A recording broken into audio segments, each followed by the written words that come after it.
எல்லாருக்கும் வணக்கம். நான் உங்க டாக்டர் ஷர்மிகா. இன்னைக்கு ரொம்ப முக்கியமான ஒரு டாபிக். ஏன்னா இப்போ எல்லாருக்குமே வந்துட்டு இடுப்பு வலி, கை வலி, கால் வலி, குதிங்கால் வலி, குட்டி குட்டி ஜாயின்ட்ஸும் எனக்கு வலிக்குதுன்னு சொல்லிட்டு எல்லா ஜாயிண்ட் பெயின் ஜாஸ்தி ஆயிடுச்சு. அதுக்கு ஒரு மெயினான ரீசன் வந்துட்டு நம்ம எல்லாருமே வீட்டுக்குள்ளேயே இருக்கோம். அந்த காலம் மாதிரி வெளியே ஒரு 5 கிலோமீட்டர் நடக்கிறது, 10 கிலோமீட்டர் நடக்கிறது அதெல்லாம் இல்லவே இல்லை. ஸோ அதனால இந்த காலத்துக்கு ஏற்ற மாதிரி அட்லீஸ்ட் ஃபுட்லையாவது டாப் 10 ஆர்த்தோ ஃபுட் தான் நம்ம பார்க்க போறோம். அதுவும் ஈஸியாக செஞ்சு சாப்பிட்ற மாதிரி, அதாவது அங்கேருந்து இது எடுத்துட்டு வாங்க, அமேசான் கார்ட்லேருந்து அந்த மூலிகை எடுத்துட்டு வாங்க அப்படிலாம் இல்லாமல் நம்ம ஊர்ல கிடைக்கிற மாதிரியான உணவுகள் தான் இப்ப கொடுக்க போறேன். அது கூடவே சேர்ந்து நீங்க என்னென்னலாம் பண்ணணும், முட்டுவலி முதுவலி இருக்கிறவங்க நீங்க என்னென்னலாம் பண்ணவே கூடாது அப்படிங்கிறதையும் நான் சொல்ல போறேன். ஃபர்ஸ்ட் எடுத்தோடனே டாப் 10 ஃபுட்ஸ்குள்ள போய்க்கலாம். அந்த 10 9 8 7 சொல்லிட்டு ரொம்பலாம் சீன் போடாம நான் வந்துட்டு ஃபர்ஸ்ட் ஃபுட்ல இருந்தே ஸ்டார்ட் பண்ணிடுறேன். முதல் சூப்பர் ஃபுட் என்ன அப்படின்னு பாத்தீங்கன்னா, உங்களோட உணவுல ஆன் ரெகுலர் பேசிஸ் சுத்தமான நெய்யை சேர்த்துக்கோங்க. நெய் அவ்வளோ ரொம்ப நல்லது. நிறைய பேர் சொல்லியிருப்பாங்க நமக்கு வந்துட்டு நம்ம ஜாயிண்ட் ஸ்டிஃப்னஸ்க்கு, பெயினுக்கு எல்லாமே வந்துட்டு நெய்யும் பட்டரும் ரொம்ப நல்லதுன்னு நமக்கு தெரியும். ஆனா இன்னும் ரொம்பவே என்ஹான்ஸ்டான ஒரு ஃபுட்னு நம்ம பார்த்தோம் அப்படின்னா, நல்லெண்ணெய் அவ்வளோ நல்லதா இருக்கும் நம்மளோட ஜாயின்ட்ஸுக்கு. அதாவது இந்த ரெண்டுக்கும் நடுவில் இது ஒரு ஜாயிண்ட், இது ஒரு ஜாயிண்ட், இது ஒரு ஜாயிண்ட், இங்கெல்லாம் இருக்குல்ல, ரெண்டு எலும்பு சேர்ற இடம் எல்லாமே ஜாயின்ட்ஸ் தான். இந்த மாதிரி அத்தனை ஜாயிண்ட்டுக்கும் ரொம்ப நல்ல ஒரு வலுவை கொடுக்கறது வந்துட்டு நல்லெண்ணெய் அப்படிங்கிறத தெரிஞ்சுக்கணும். நம்ம ஹாஸ்பிட்டலில் வர பேஷண்ட்ஸுக்கு அவங்களுக்குன்னு ஒரு டயட் நான் கஸ்டமைஸ் பண்ணும்போது ஒவ்வொரு நோய்க்கு வந்துட்டு ஒவ்வொரு எண்ணெய்கள் கொடுப்போம். ஒரு சிலவங்களுக்கு தேங்காய் எண்ணெய் சாப்பிடுங்க, ஒரு சிலவங்க நெய் சாப்பிடுங்க, ஒரு சிலவங்க வந்துட்டு பட்டர் எடுங்க, ஒரு சிலவங்களுக்கு வந்துட்டு விளக்கெண்ணெய் எடுங்க அப்படின்னு சொல்லுவோம். ஆனா எப்பவுமே வந்துட்டு ஆர்த்தோன் வந்துட்டாலே எப்பவுமே நல்லெண்ணெய் தான். காலையில் எழுந்திரிச்சோடனே நல்லெண்ணெய் ஒரு ஃபுல் டேபிள் ஸ்பூன் நீங்க சாப்பிட்டுட்டு குடிச்சிட்டு ஒரு 250 ml தண்ணி குடிச்சிட்டு அதுக்கப்புறம் நடைப்பயிற்சிக்கு போங்க அப்படின்னு தான் சொல்லுவோம். ஸோ அதில் வந்துட்டு நல்லெண்ணெய் கண்டிப்பா நீங்களும் ட்ரை பண்ணி பார்க்கலாம். நிறைய பேர் என்கிட்ட வந்து கேட்கும்போது, மேம் காலையில நெய் எடுத்துட்டு இருக்கேன் மேம் நீங்க சொன்னதுல இருந்து அப்படிம்பாங்க. அப்ப நான் சொல்லுவேன், நீங்க ஆர்த்தோ ப்ராப்ளம் இருக்கு, இடுப்பு வலிலாம் இருக்கு அப்படின்னா நல்லெண்ணெய் எடுங்க அப்படின்னு சொல்லுவேன். ஒரு 3-4 months எடுத்துட்டு ரொம்ப நல்லா இருக்குன்னு சொல்லுவாங்க. ரெண்டாவது சூப்பர் ஃபுட் என்னன்னு கேட்டீங்கன்னா, கருப்பு உளுந்து. எல்லாருக்கும் தெரியும், எலும்புகள் வலுவா இருக்கிறதுக்கு வந்துட்டு நம்ம அம்மாக்கள் வயசுக்கு வந்ததுமே ஒரு 48 நாள் வந்துட்டு என்ன கொடுப்பாங்க, கருப்பு உளுந்தங்களி, நடுவில் ஒரு குழி போட்டு நல்லெண்ணெய் ஊற்றி அதுல கொஞ்சம் கருப்பட்டி இல்லைன்னா வெல்லம் போட்டு கொடுப்பாங்க. இது எதுக்காக கொடுக்குறாங்கன்னு என்னைக்காவது நம்ம யோசிச்சிருக்கோமா? Nothing but full calcium. நல்லெண்ணெயிலே கால்சியம், கருப்பு உளுந்துலையும் கால்சியம், அண்ட் நம்ம வந்துட்டு டேஸ்ட் என்ஹான்ஸ் பண்ற மாதிரி இது ஒரு ஃபார்முலான்னு வச்சுக்கோங்களேன். வயசுக்கு வந்த பிள்ளைங்க நம்மளோட இடுப்பு எலும்பு ரொம்ப ஸ்ட்ராங் ஆகிறதுக்கு 48 நாள் தொடர்ந்து கொடுப்பாங்க காலை உணவா. நம்ம வந்துட்டு இப்போ ஒரு 35 தாண்டிடுச்சு, இப்போ எனக்கு இடுப்பு வலி வர ஆரம்பிக்குது அப்படின்னா, உங்களோட காலை உணவுல இந்த கருப்பு உளுந்தங்களி, நல்லெண்ணெய், கருப்பட்டி வந்துட்டு வாரத்துக்கு 2 நாளாவது உங்களோட காலை உணவா வச்சுக்கோங்க. இது கூட வந்துட்டு 2 நாட்டுக்கோழி முட்டையும் வந்துட்டு ஒரு பவர் பேக்டு பிரேக்ஃபாஸ்டா நீங்க வந்து வச்சுக்கலாம். இது வந்துட்டு எத்தனை வயசு வரைக்கும் நம்ம சாப்பிடலாம்னா, உங்களுக்கு செரிமானம் நல்லா இருக்கு, நான் காலை உணவு வந்துட்டு இவ்வளவு ஹெவியா எடுத்துக்கிட்டாலும் நான் நல்லா தான் இருப்பேன், நான் வாக்கிங்லாம் போறேன், நல்ல ஒரு தெம்பா தான் இருப்பேன் மேம் அப்படின்னு சொல்றவங்க தாராளமா உங்களுக்கு 65 வயசா இருந்தாலும் கண்டிப்பா சாப்பிடலாம். அவ்வளோ நல்லது உங்களோட எலும்புகளுக்கு. இது மூணாவது உணவு என்ன, புரத வகைகள். அந்த புரத வகைகள்லயும் நம்ம வந்துட்டு மேக்ஸிமம் இப்போ நான்வெஜ் வந்துட்டு பெருசா யாரும் ப்ரிஃபர் பண்றது இல்ல. வாரத்துக்கு 1 நாள் 2 நாள் தான் நீங்க எடுக்கிறதுனால ரெகுலராகவே வந்துட்டு நம்ம முட்டுவலி அப்படின்னா வாரத்துக்கு 1 நாள் வந்துட்டு நான்வெஜ் எடுக்கிறதுனால நமக்கு சரியா போயிடாது. அதனால சைவத்துல வந்துட்டு புரதம் என்னன்னு பார்த்தோம் அப்படின்னா, நிறைய பயிர் வகைகள் வந்துட்டு அவ்வளோ நல்லா இருக்கும். இந்த பயிர் வகைகளை காலை உணவா அப்படி இல்லைன்னா மதிய உணவுல அப்படி இல்லைன்னா ஈவினிங் ஸ்நாக்ஸ் தான் நீங்க எடுத்துக்கணும். இரவு உணவு பயிர் வகைகள் மேக்ஸிமம் எடுக்காத மாதிரி பார்த்துக்கோங்க. ஸோ டாப்பான ஒரு பயிர் வகைகள் கொஞ்சம் சொல்லட்டுமா? பாசி பயிறு, கருப்பு சுண்டல், வெள்ளை சுண்டல், சோயா பீன்ஸ், கிட்னி பீன்ஸ், கொள்ளு, பாதாம், இதெல்லாம் வந்துட்டு உங்களுக்கு பருப்பு வகைகள், பயிர் வகைகள்ல ரொம்பவே நல்ல புரதம் நிறைந்த, அதே மாதிரி ஒரு செல் ஃபார்மேஷனுக்கு புரதம் நல்லாவே ஹெல்ப் பண்ணும்.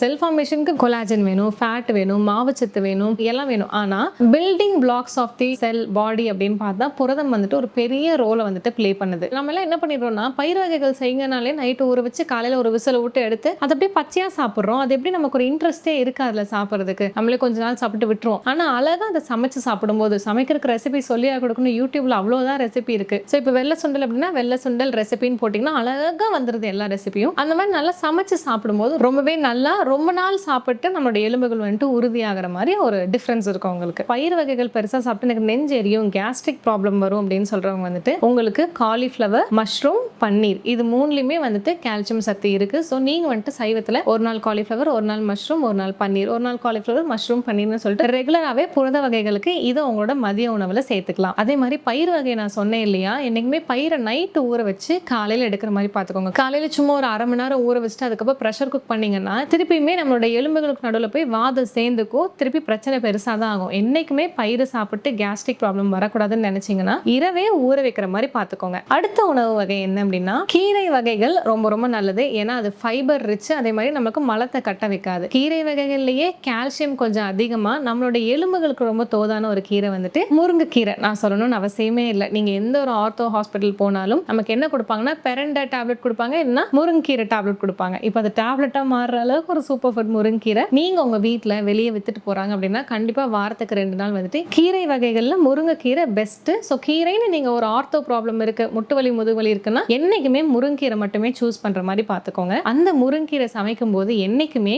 நெய் ஊற்றி சமைக்கிற மாதிரி பார்த்துக்கணும். அதுதான் காம்பினேஷன். இதுவும் தான் சேரணும்னு ஒரு விஷயம் இருக்கலாம். அப்பதான் அதோட சத்தெல்லாம் உடம்புக்குள்ள போகும்னு. கீரை வகைகள்ல நெய்ல சமைச்சு சாப்பிட்டீங்கன்னா அதோட முழு சத்தும் நம்ம உடம்புக்குள்ள அப்சர்வ் ஆகும். அடுத்த உணவு ஆட்டுக்கால் சூப். ஸோ இது எல்லாருக்கும் தெரிஞ்சது தான். Calcium rich and collagen rich. இது ரெண்டுமே நம்மளோட ஜாயின்ஸுக்கு அவ்வளோ நல்லது. இது வாரத்துக்கு ஒரு நாள் நீங்க தாராளமா ஆட்டுக்கால் சூப். எங்க வீட்லயே நான் வந்து சின்ன வயசுல இருக்கும்போது ஆட்டுக்காலம் இந்த வீட்டு வாசல்லே மேல தொங்க விட்டுருப்பாங்க. ஒவ்வொரு வாரம் ஒவ்வொன்று எடுப்பாங்க. அது வந்துட்டு ஆட்டுக்காலோட ப்ரிப்பரேஷன் மெத்தட் ரொம்ப முக்கியம். அது ப்ரிப்பேர் பண்ணும்போது அந்த சூப்பு கொதிக்க கொதிக்க என்ன ஆகும் அப்படின்னா அந்த கால்சியமும் கொலாஜனும் வந்துட்டு சூப்புக்குள்ள அப்படியே இறங்குமாமா. அந்த சூப்பை குடிக்கும் போது அப்பா பயங்கர டேஸ்டா இருக்கும். இப்போ யாருமே ஆட்டுக்கால் சூப் குடிக்கிறதால எல்லாருமே ரெஸ்டாரண்ட்ஸ் போயிடுறோம். அங்க எப்பவுமே ரீஃபைண்ட் ஆயில் தான் போடுவாங்க. அந்த அளவுக்கு அது சத்தான்னு எனக்கு தெரியல. அதனால இனிமேல வாரத்துக்கு ஒரு நாளாவது ஆட்டுக்கால் சூப் மதியம் நல்லா ஒரு சண்டே ஆஃப்டர்நூன் வந்துட்டு மதியம் ஆட்டுக்கால் சூப் இல்லை ஈவினிங் வந்துட்டு 5 மணிக்கு ஒரு ஸ்நாக் மாதிரி ஆட்டுக்கால் சூப் பண்ணி சாப்பிடுங்க. ரொம்ப ரொம்ப நல்லா இருக்கும் ஆர்த்தோ பேஷண்ட்ஸ்க்கு. அடுத்து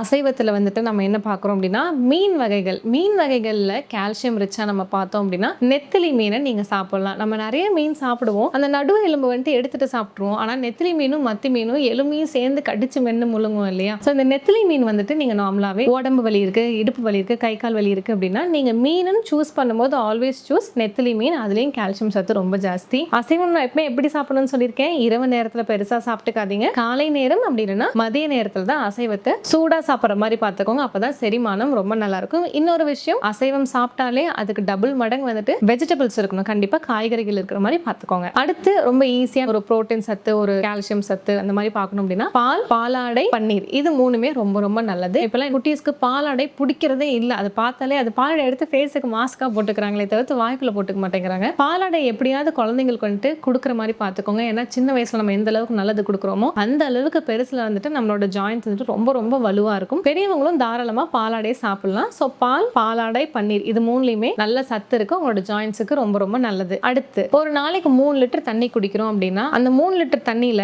1 லிட்டர் தண்ணி எடுத்துக்கோங்க. அது வந்துட்டு ஒரு ஃபுல் பாட்டில் வருதுன்னா அதுக்குள்ள 2 பிஞ்ச் மஞ்சத்தூள், நல்ல சுத்தமான மஞ்சத்தூளை போட்டுட்டு அதுக்கப்புறம் அந்த தண்ணியை லைட்டா கலந்துட்டு அதை குடிக்கிற மாதிரி பார்த்துக்கோங்க. நம்மளோட ரத்தத்துல நம்ம கிருமி இருந்தாதான் ஜாயின்ட் பெயினும் வரதுக்கு அது கொஞ்சம் எக்ஸ்ட்ராவாவே வழிவகுக்கும்னு வச்சுக்கோங்களேன். அந்த கிருமிகளை கொல்ற சக்தி வந்துட்டு மஞ்சளுக்கு இருக்கு. அதே மாதிரி வீக்கம் எங்கேயாவது இருந்துச்சுன்னா அந்த வீக்கத்தை கம்மி பண்ற சக்தியும் வந்துட்டு மஞ்சளுக்கு இருக்கு. ஸோ இந்த 3 லிட்டர் தண்ணியில 1 லிட்டர் தண்ணியில வந்துட்டு நீங்க என்ன 2 பிஞ்ச் மஞ்சள் போட்டு அந்த மஞ்சள் தண்ணியை குடிக்கிற மாதிரி பார்த்துக்கோங்க. இந்த 2 பிஞ்ச் மஞ்சள்ல எந்த ஒரு டேஸ்ட் டிஃபரன்ஸும் கண்ணில தெரியாது. கடைசி அப்படிங்கறதுனால இது வந்துட்டு ஒரு ரொம்ப சிம்பிளான டிப்ஸ் நினைச்சுக்காதீங்க. ரொம்ப ரொம்ப முக்கியமான ஒரு விஷயம் தான். என்ன அப்படின்னா வாரத்துக்கு ஒரு நாள் வந்துட்டு இந்த இடுப்பு வலி, முட்டு வலி, முதுகுவலி இருக்கிறவங்க பேதி எடுத்துக்கிறது ரொம்ப ரொம்ப நல்லது. உங்களுக்கு நார்மலாவே எனக்கு மோஷன் பிரச்சனையா இருக்கும் அப்படின்னு சொல்றவங்க கேஸ்டர் ஆயில்னு சொல்லுவாங்கல்ல, விளக்கெண்ணெய் அப்படின்னு சொல்லிட்டு அதை வந்துட்டு எனக்கு ஒரு நாள் விட்டு ஒரு நாள் தான் மோஷன் போகும்னு சொல்றவங்க சனிக்கிழமை இரவு வந்துட்டு ஒரு ஃபுல் டீஸ்பூன் கேஸ்டர் ஆயில் விளக்கெண்ணெய் குடிச்சிட்டு ஒரு 100-150 ml தண்ணி குடிச்சிட்டு தூங்கிக்கோங்க. ஆனா நான் ரெகுலராகவே மோஷன் போவேங்க நல்லா தான் அப்படின்னு சொல்றவங்க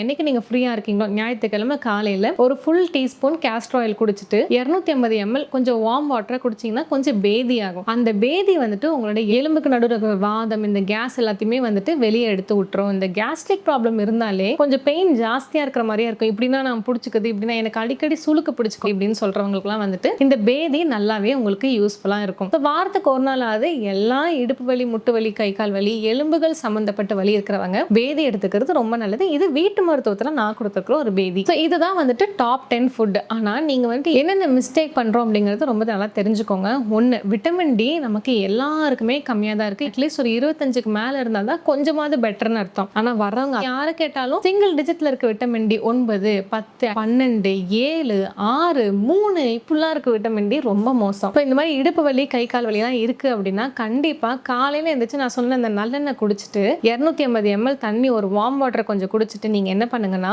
வெயில்ல கொஞ்சம் நடுங்க. காலை வெயில் அப்படி இல்லைன்னா மாலை வெயில். காலை வெயில்னா 6:30 மணில இருந்து, அதாவது சூரியன் உதிச்சதுல இருந்து ஒரு 2 மணி நேரம் இருக்கிறது காலை இளவெயில். அப்போ ஒரு 1 மணி நேரமாவது நீங்க போய் நடந்தீங்க அப்படின்னா இன்னுமே நல்லா பெட்டரா இருக்கும். மாலை வெயில்னா சூரியன் ஒரு 6:30 மணிக்கு இறங்குதுன்னு வச்சுக்கோங்களேன், 4:30ல இருந்து 6:30 வரைக்கும் நீங்க நடக்கிறது ரொம்ப ரொம்ப நல்லது. ஸோ விட்டமின் டி ரொம்ப முக்கியம். இன்னொன்னு, நடக்கிறதே வந்துட்டு கை கால் வலி இருக்கிறவங்க இப்படி தாங்கி தாங்கி சைடு வாங்கி வாங்கி எப்படி நடக்கிறீங்கன்னா யாராவது ஒருத்தங்களை பார்க்க சொல்லுங்க நீங்க எப்படி நடக்கிறீங்கன்னு. இல்லை உங்களை முன்னாடி நடக்க வச்சு பின்னாடி வீடியோ எடுத்து காட்ட சொல்லுங்க. நம்ம எப்படி நடக்கிறோங்கிறது நம்ம யாருக்குமே பெருசா தெரியறது இல்லை. வீடியோ எடுத்து காட்ட சொல்லி நீங்க உங்க போஸ்டரை ரெடி பண்ணுங்க. ஃபர்ஸ்ட் நான் கூன் போட்டு நடக்கிறேன்னா, இல்ல காலை இப்படி வச்சு வாத்து மாதிரி நடக்கிறேன்னா, இல்ல ரெண்டு காலும் இப்படி எனக்கு நடக்குதா, நம்ம தொடைகள் மட்டுமே ஒட்டிட்டு கீழே இருக்கிற கால் இப்படி விரிஞ்சுக்குதா, இல்ல முட்டி பகுதி வந்துட்டு ஒட்டாம ஒரு மாதிரி போ ஷேப்ல இருக்கா அப்படிங்கிறதுலாம் நம்ம பார்த்து போஸ்டரை ரெடி பண்ணுங்க. நம்ம வந்துட்டு ஸ்பீடா நடக்கணும், ஓடணும், வெசவெசையா நடக்கணும்னு எந்த அவசியமே இல்லை. பொறுமையா நீட்டா கரெக்டான போஸ்டர்ல நடக்கிறோமாங்கிறது ரொம்ப ரொம்ப முக்கியம். அதே மாதிரி நடக்கிறதுக்கு ஸ்டார்ட் பண்றதுக்கு முன்னாடி பொறுமையான ஸ்ட்ரெச்சஸ் ரொம்ப முக்கியம். எனி ஒர்க் அவுட் நடக்கிறதோ இல்ல யோகாவோ எது பண்றதுக்கு முன்னாடியும் ஸ்டார்டிங்ல தலையில இருந்து கால் வரைக்கும் ஸ்ட்ரெச்சஸ் பண்ணணும். அதாவது மேல ஃபர்ஸ்ட் இப்படி பார்த்துட்டு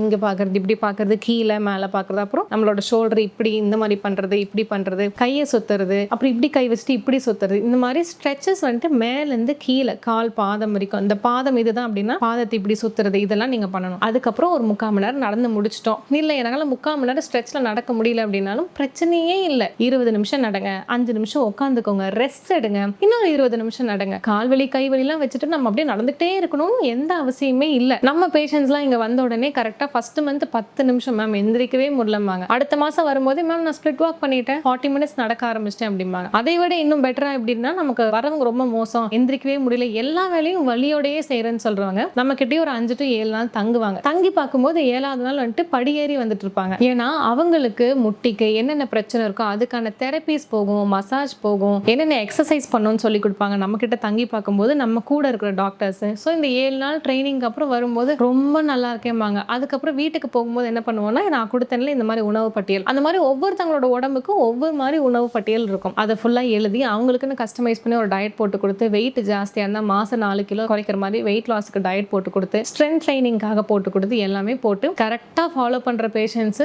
ரொம்ப ரொம்ப சூப்பர். எனக்கு ரொம்ப பிடிக்கும் ஒருத்தங்க ஃபாலோ பண்ணிட்டு வந்தாலே. ஒரு சிலவங்க ஃபாலோ பண்ண மாட்டாங்க, அவங்களை ட்ரெயின் பண்ணுவோம், இல்லை சரியா போயிடும், வீட்டு பிரச்சனைலாம் சொல்லாதீங்க, நமக்கு நம்ம பிரச்சனை தான் முக்கியம் அப்படின்லாம் சொல்லுவோம். இதெல்லாம் சொல்லும்போது மாதம் மாதம் சின்ன சின்னதாக டிஃப்ரென்ஸ் கொடுப்பாங்க. 90 கிலோவில் வரவங்க 55 கிலோ 60 கிலோவில் வந்துட்டு கரெக்டாக ஒரு வருஷம் 1.5 வருஷத்தில் ட்ரீட்மெண்ட்டை முடிச்சுட்டு ஜாலியாக போவாங்க. ஏன்னா மருந்து அந்த அளவுக்கு அவங்களுக்கு வேலை செய்யும். அதே மாதிரி ரொம்ப முக்கியமான ஒரு விஷயம், நடைப்பயிற்சி மட்டுமே இப்போதைக்கு பண்ணுங்க. இப்போ நீங்கள் ரொம்ப கால்வலி கைவலின்னு சொல்லும்போது குதிக்கிற மாதிரி உடற்பயிற்சியோ, ஸ்டெப்பர் மாதிரி உடற்பயிற்சியோ, ஜும்பா மாதிரி உடற்பயிற்சியோ பண்ணவே கூடாது. ஸ்லோ அண்ட் ஸ்டடியாக பண்ணணும். ஏன்னா உங்களோட போன்ஸ் ரொம்ப ரொம்ப வீக்காக இருக்கும். அது ரொம்ப நல்லா தெரிஞ்சுக்கோங்க. வீக் போன்ஸில் வந்துட்டு ஓவர் வெயிட்டாக வேறு இருந்தீங்கன்னா ரொம்ப கஷ்டம். ஸோ உங்களுக்கு இந்த டீடைல்ஸ் எல்லாமே ரொம்ப யூஸ்ஃபுல்லாக இருக்கும்னு நினைக்கிறேன். இல்லை எனக்கு ஏற்ற மாதிரி எனக்கு உண்மையாலுமே ரொம்ப கை கால் வலிக்குது, நானும் ஒரு 10 to 12 months ட்ரீட்மெண்ட் எடுத்து மொத்தமாக நான் ரெடி பண்ணிவிட்டு என் வெயிட்டை குறைச்சிட்டு என்னோட போன்ஸ் எல்லாத்தையும் ஸ்ட்ராங் ஆக்கிட்டு அதுக்கப்புறம் லைஃபுக்கும் நீங்கள் சொல்கிற இந்த லைஃப் ஸ்டைலை நீட்டாக ஃபாலோ பண்ணிக்கிறேன்னு சொன்னீங்கன்னா கீழே இருக்கிற நம்பருக்கு கால் பண்ணி அப்பாயின்மெண்ட்ஸ் வாங்கிட்டு வாங்க. நம்ம ஹாஸ்பிட்டல் வந்துட்டு ஈரோடு, மதுரை மற்றும் சென்னை இது 3லையுமே இருக்குது. அப்பாயின்மெண்ட் டைமிங்ஸ் வந்துட்டு கீழே இருக்கிற நம்பருக்கு கால் பண்ணி கேட்டாலே நான் எப்பப்போ எங்கெங்க இருக்கேன்னு சொல்கிறத விடவும், நம்ம டாக்டர்ஸ் இந்த 3 பிரான்ச்லையுமே எப்பவுமே இருப்பாங்க. காலையில் 10 மணிலேருந்து ஈவினிங் 5 மணி வரைக்கும் ஆல்வேஸ் இருப்பாங்க. ஞாயிற்றுக்கிழமை மட்டும்தான் நமக்கு லீவு. ஆன்லைன் கன்சல்டேஷன் கூட பண்ணுவாங்க. ஸோ நீங்கள் வரும்போது வந்த உடனே என்ன பிரச்சனைனே தெரியாம சும்மா வலிக்குதா வலி மாத்திரை கொடு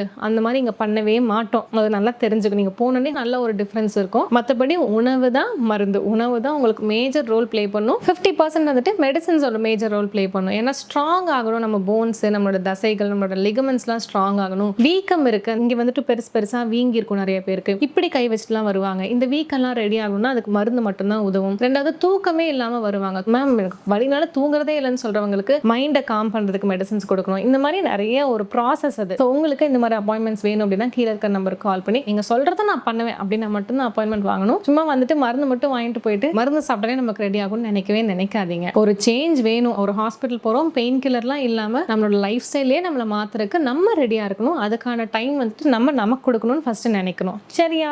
ஸோ இன்னொரு நல்ல அழகான டாப்பிக்கில் உங்களுக்கு யூஸ்ஃபுல்லாக இருக்கிற மாதிரி ஒரு வீடியோவில் அடுத்த டைம் நான் சந்திக்கிறேன். அதுக்குள்ளே உங்களுக்கு என்னென்னலாம் வேணுங்கிறத கீழே கமெண்ட்ஸில் சொல்லுங்கள். லாஸ்ட் டைம் போட்ட வீடியோஸில் வந்துட்டு கால் வலி நிறைய பேர் சொல்லியிருந்தீங்க, அதனால தான் இப்போ பேசினேன். ஸோ உங்களுக்கு எது பிடிக்குதோ அதை தான் சொல்லுவேன். ஸோ நெக்ஸ்ட் டைம் ஒரு நல்ல டாப்பிக்கில் உங்களை திருப்பி பார்க்குறேன். Until then, it's bye from Dr. Sharmika. Bye.